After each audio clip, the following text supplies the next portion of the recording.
In this video, France will go ultranationalist and slowly but surely purge the socialist sympathizers. This trend would expand to include other European countries, as the continent would have a red scare due to Germany and the Soviet Union becoming communist and taking out Finland, the Baltics and Poland. In this episode in a series, so check out the first two episodes before watching this one.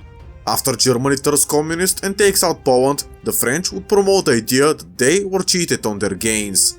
The French political party Action Française will present these borders as a propaganda of what Europe could have looked like after the Great War. This was an actual prediction, and I know it has many issues, but I want to focus on the French lands, where France would expand greatly into the Rhineland, so would Belgium, with Germany being completely partitioned. Action Française would see a lot of support from their domestic population, as they would perceive the socialists in France as a threat, just because the French communists crippled the nation from within, making it unable for them to punish Germany. Thus, France would begin to embrace the ultranationalist ideology, just like the Italians. The French Catholics are more likely to support Action Française, because if they don't, the socialists would rise to power and prosecute the French Catholic Church. Historically, the same thing actually happened in Italy, hence why so many Catholics supported Mussolini. It was the lesser evil than socialism or communism. Historically, Action Française was moderately popular in France after the Great War. Their opposition would be the French section of the Workers' International, which got 21.22% of the votes in the 1919 French legislative election, making them the second largest political party. The Red Scare would unite many political parties against the socialists, so Action Française could be in a coalition government with the Radical Party and Conservatives and Independents, which would give them a narrow majority. This is really important to grasp, as France and by extension the Rome Protocols would be going down the ultranationalist path. This would give birth to a great hypocrisy in France and Italy, which for the time would be ignored and reported as fake news. France would seek to unite all the French speakers, with Italy striving to do the same. The problem is that the two countries would be the biggest allies, and Nice and Savoy could sour these relations if not handled correctly. This is because Italy would claim at least Nice, while France would say that it's core French land. In 1923, about 500,000 native Italians would be living in France, which is a fact that cannot be ignored. This means that the Italo-French alliance would appear to be strong, but actually have a lot of internal pressure and debates. Another layer of this great hypocrisy is that Action Française would try to befriend Belgium and promise them their share of the Rhineland if they were to help in the planned invasion of Germany. This is a hypocrisy because the French nationalists would claim Wallonia due to the French language being spoken there, but for the time being, this issue would be also ignored. Action Française would present itself as the party you should vote for if you want to unite the French speakers, but in all actuality, the party's main goal would be to dismantle Germany and eradicate the French communists. They have no interest in Wallonia, Switzerland and Italy. Of course, we can't ever know what would happen for sure, as this video is extremely unrealistic. First up, because Germany is communist, which would for sure snowball to change the entire world drastically. Secondly, because Action Française never left France directly, so we cannot know how their rule would look like. These two issues combined make it impossible to predict anything accurately, so I wouldn't even try. Don't watch any of my videos if you are into very realistic alternate history, as I don't do these on my channel, for now. With that disclaimer out of the way, the ideology of Action Française is, as I described, anti-communist and French nationalist, but also royalist, anti-parliamentary and pro-decentralization, while embracing Roman Catholicism. It's fair to say that this ultranationalist ideology is the lesser evil, at least compared to Germany and Japan of our history. Don't get me wrong, France would still punish, jail or eliminate the communist sympathizers within their borders, as well as perhaps the Jewish population, but I don't think that there would ever be concentration camps and all of the insane things that the Axis came up with. The party would secure a coalition in 1919 and in 1924 they would get about 40% of the vote, as the people would want strong France that can stand up to Germany and the Soviet Union. And to form a governing majority, they can potentially form a coalition with the independent radicals. This means that Action Française would be majorly involved in French politics ever since 1919, so they can now start pushing for some of their more radical reforms, like the return of the monarchy, as the party was pro-royalist. This is sort of like Italy's version of ultranationalism, where the king would be a figurehead with little to no power, but be useful for legitimacy reasons and royal marriages. Thus, Action Française would strive to bring back the French monarchy under a constitutional framework, as early as 1924, and they would succeed a couple of years after that.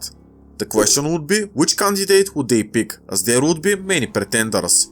As Action Française would announce their ambitions to restore the monarchy, there would be several candidates for the French throne from three French houses: the House of Orleans, House of Bourbon, and the House of Bonaparte. This is where you, the viewers, come into the picture. Go down into the video's description and vote regarding which one of these houses you would like to see return to France and establish a kingdom. The choice is all yours. So, while the French are deciding on which candidate they want to become their monarch, the governing coalition strives to abandon the parliament and create a dictatorship, which, considering the Red Scare, would be as easy as in Italy and Germany of our own history. Of course, there would be clashes on the streets, oppositions, arrests, and all of the bad stuff.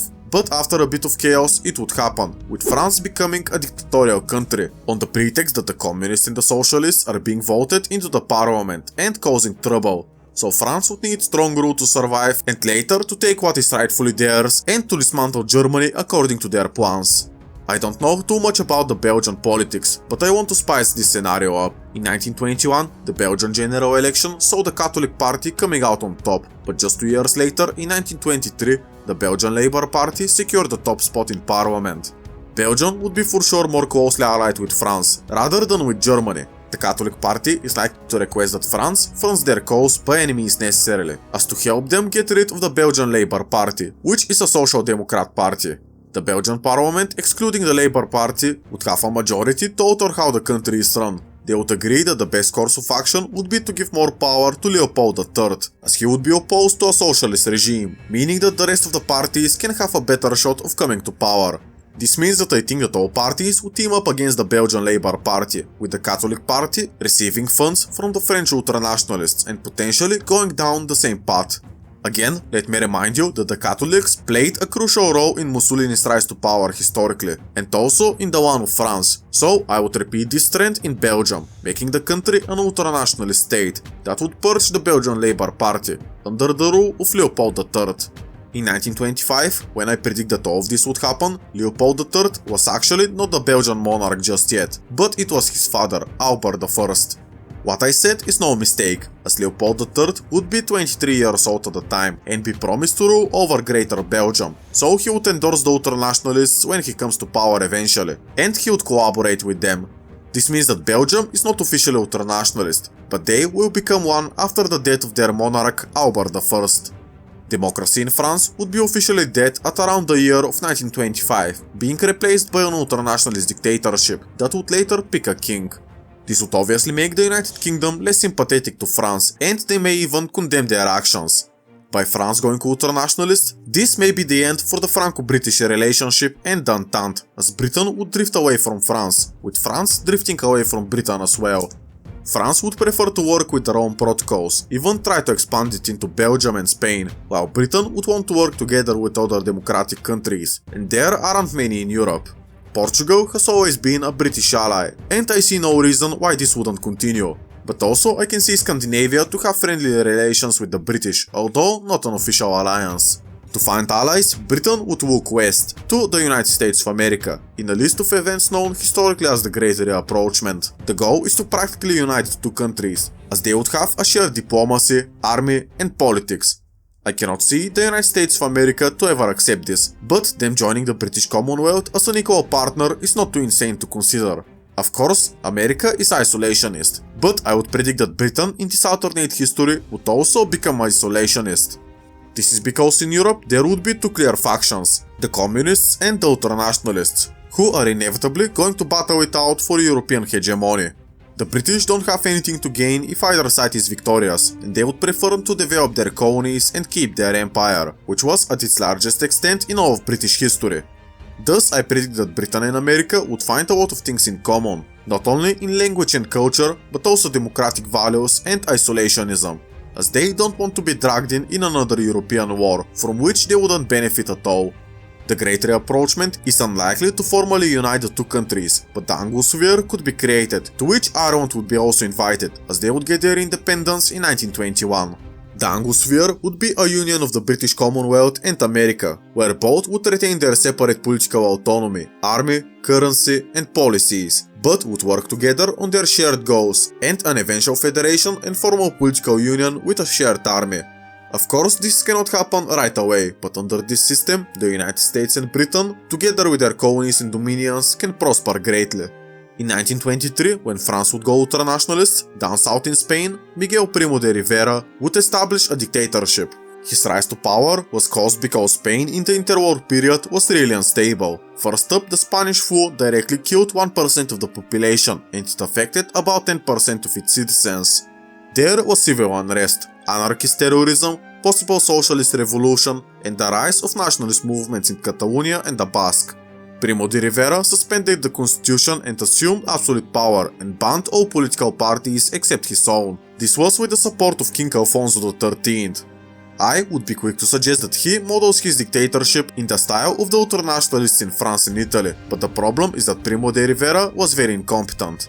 In 1921 to 1923, the Rif War took place, where Spain, with the support of France, took out the Republic of the Rif and established Spanish Morocco as a protectorate. I said that Primo de Rivera was incompetent because Spain committed 60 to 100,000 soldiers as estimates vary. Let us take the average and say that Spain committed 80,000 soldiers, with France sending in 160,000 soldiers as well. While the Europeans outnumbered the Moroccans greatly, who had poor training and were described that there were never 20,000 Moroccans armed with rifles at the same time, the Spanish managed to suffer great casualties. The estimates are about 43,500 to 50,000 casualties, so it's fair to say that half of the Spanish army in Morocco was wiped out due to sheer incompetence and poor planning. This is why historically Spain didn't join the Great War, as they couldn't really contribute anything, militarily or politically. Historically, Primo de Rivera also increased spending on businesses and public services, which does sound great, but he ended up bankrupting the country, so the military and the king withdrew support, and he was deposed. I'm telling you all of this just to tell you that no French or Italian support can save the Spanish, at least not under Primo de Rivera, but as he assumed dictatorial powers, nobody else could really challenge him or replace him. In this alternate history series, I'm not sure if France can send 160,000 soldiers to a foreign war, right after establishing an ultranationalist dictatorship themselves. Thus, Spain would suffer a disastrous defeat, as the French involvement would be reduced. So, the Republic of the Rif would get their independence, and Spain would be humiliated yet again. This means that Primo de Rivera can be deposed in 1925, so 5 years earlier than he was historically deposed. This would give King Alfonso XIII the opportunity to arrest him and oust him from power, which would improve his image greatly. The Second Spanish Republic was only established as to the people it appeared that King Alfonso XIII supported Primo de Rivera and his disastrous dictatorship, so the people wanted to take away power from King Alfonso XIII. Here, I suggest that Alfonso XIII deposes the Spanish dictator and replaces him with somebody else. Francisco Franco can be appointed as a successor to Primo de Rivera, as Franco was a popular figurehead that was fighting in the Moroccan Wars as early as 1913, at the early age of 23 years old. Historically, Francisco Franco was shot in the abdomen by guerrilla gunfire in 1913, and nobody expected him to live, but he survived.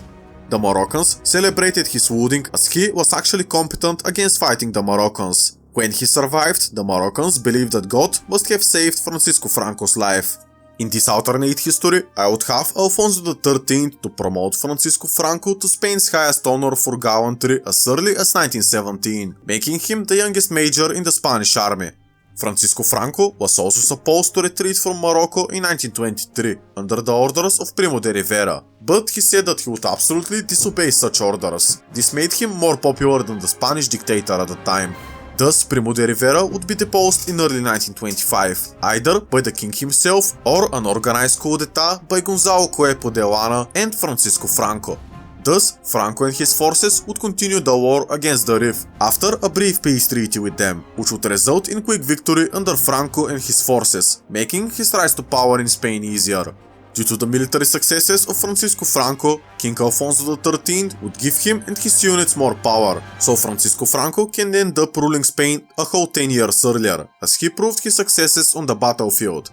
Thus, he can also suppress the Basque and Catalan independence movements, but also the socialist and anarchist strikes by the oppositions. Thus, Spain would become an ultranationalist dictatorship, just like France and Italy, which would also punish the socialists in their borders. The Spanish would join the Rome Protocols, as they would have a lot more to gain, mostly in terms of investments from France and Italy, but also military protection. The Rome Protocols promised to each other that they would support all members in case there is a socialist rebellion that goes out of hand. So this military alliance would make sure that the socialists are in a weaker position in their member countries. Of course, the Spanish Civil War cannot be prevented, but right now the year is 1925 and the war happened 11 years earlier. So Spain would still be unstable and dysfunctional for a while, up until the pressure boils up and the civil war erupts, but this would happen later in the series. For now, the Rome Protocols, also known as the Ultranationalist Alliance, has responded to the German and Soviet expansion by expansions of their own, which would even out the playing field and the balance of power between the two sides. In the year of 1923, something really important for the future of Europe would also happen. My home country of Bulgaria is yet to pick a side in this upcoming conflict, so both sides would sway the Bulgarians. Historically, the ultranationalist Italians wanted to get Bulgaria as an ally in the Balkans, so they can later partition the region together. This is seen with the royal marriages between the two countries, as Boris III married Princess Giovanna of Italy in 1930. Italy would also push for an ultranationalist Bulgaria and promise them Macedonia and Thrace, but not Dobruja, which was Romanian, and the Romanians were part of the Rome Protocols. In the next video, I'll tell you which side Bulgaria would choose, as now I want to tell you about an event that reshaped the European history. Historically, Bulgaria was the first former Central Powers member to join the League of Nations, as they did that in 1920, for comparison, Germany did in 1925. The politics of Bulgaria after the Great War were dominated with ideas that they should ally with the West and seek investments. As such, the then Prime Minister Alexander Stambulivski signed the Treaty of Niš in 1923. The treaty was signed between the Kingdom of Serbs, Croats and Slovenes, later known as Yugoslavia, and the Kingdom of Bulgaria. In the treaty, Bulgaria agreed to take responsibility for suppressing the internal Macedonian Revolutionary Organization, which was causing problems in Yugoslavia and Greece, as the IMRO wanted to break away and join Bulgaria. In fact, this organization was responsible for the elimination of the French Prime Minister and the Yugoslav King in 1934, but they did something more extreme that you wouldn't even believe in 1923. As I said, Alexander Stambulivski agreed to suppress the IMRO, but the native Bulgarians, who found themselves in a foreign country after the Great War, were not happy about this at all. The Treaty of Niš was seen by the IMRO as signing away their future to Yugoslavia, but its members wanted to join Bulgaria. The organization used Bulgaria's borders as a safe haven and later launched attacks on Yugoslavia and Greece, hence why Bulgaria was forced to suppress the IMRO. The response of the IMRO was truly brutal, as they captured Alexander Stambulivski and cut his hand that he used to sign the Treaty of Niš in a sign of protest. Then they tortured him and did many things that I cannot speak on YouTube. Then the IMRO cut his head off and put it in an empty box of biscuits, which was sent to Sofia in a sign of protest and to show them what the intentions of the IMRO truly were. This time, the Rome Protocols can leverage this situation, as Italy and Hungary, which is in a dual kingdom with Romania, but also Bulgaria, would desire Yugoslav lands. Even if the Bulgarian government decides to suppress the IMRO, the Italians can fund the organization and potentially pressure Albania to host them within their borders, which I don't think would be accepted. This event later resulted in the 9th of June coup d'etat in Bulgaria, where Alexander Tsankov came to power. Right after that, the September uprising followed, where the Bulgarian communists, with the support of the Comintern, tried a counter-revolution to the newly established government. As you can clearly see from these events that happened historically, Bulgaria was split between becoming an ultranationalist or communist country, and the unrest in Bulgaria didn't stop there. On the 16th of April 1925, the communists blew St. Nedelya Church, as there was a funeral inside, where important Bulgarian political and military elites were the target. The bombing of the church killed most of these elites, and left 500 wounded, as the dome of the church was blown up and the people inside were buried alive. This is reported to be the biggest terrorist act in the time in the entire world. I actually have a postage stamp from 1926 that commemorates the event. What is important for this video is that Boris III was also the target of the communist terrorists. The thing is that he was attending another funeral at the same time, but if we twist the events in this alternate history, I suggest that Boris III would be inside the church, where he would lose his life. In 1925, there was no heir to the Bulgarian throne, so with the death of Boris III, the Kingdom of Bulgaria would be left without a monarch, and the only possible candidate would be his father, Ferdinand I, which did lose the Great War and was ousted from the country. Under these conditions, the communist opposition would only grow stronger, as the Soviet involvement in the country would only increase. The Soviet Union would promise to Bulgaria everything that they would ever want, including all of the purge, which their own protocols didn't want to give to Bulgaria. I believe that under these conditions, but also considering how tense the political situation in Bulgaria was, there were coup d'etats, assassinations, rebellions, and the country would find itself in a civil war between the ultranationalists and the communists. The future of Bulgaria can be seen as a domino effect, as if Bulgaria were to turn communist, this puts the Greeks and the Yugoslavs a chance of going down the same path as well. This is especially important in Greece, as in 1924 the country became a republic, mostly due to the fact that Greece was the Greco-Turkish War, and supporters of Eleftherios Venizelos forced the king to abdicate in favor of his son, which was stripped of his titles 2 years later. Greece was also unstable and prone for a communist revolution, as the Greek communists were strongly against the Greco-Turkish War, and as Greece would inevitably lose it, it would make the Greek communists more popular.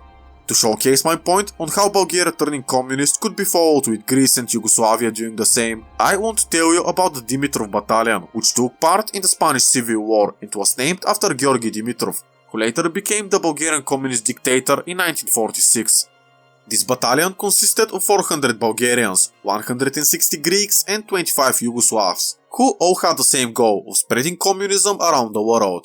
While these numbers are quite small, you rarely see the Balkans agreeing on anything and working together. Jokes aside, most of the Greek volunteers were high-ranking Greek communists, which applies for the rest of the members in the Dimitrov Battalion. This is why I believe the domino effect can start in the Balkans. In the next episode, I will tell you what the future of Bulgaria will be, but also what this would mean for the rest of Europe, and how this would escalate world tensions, no matter which side wins in the Bulgarian Civil War. Check the video on the screen, and thank you for watching. Goodbye.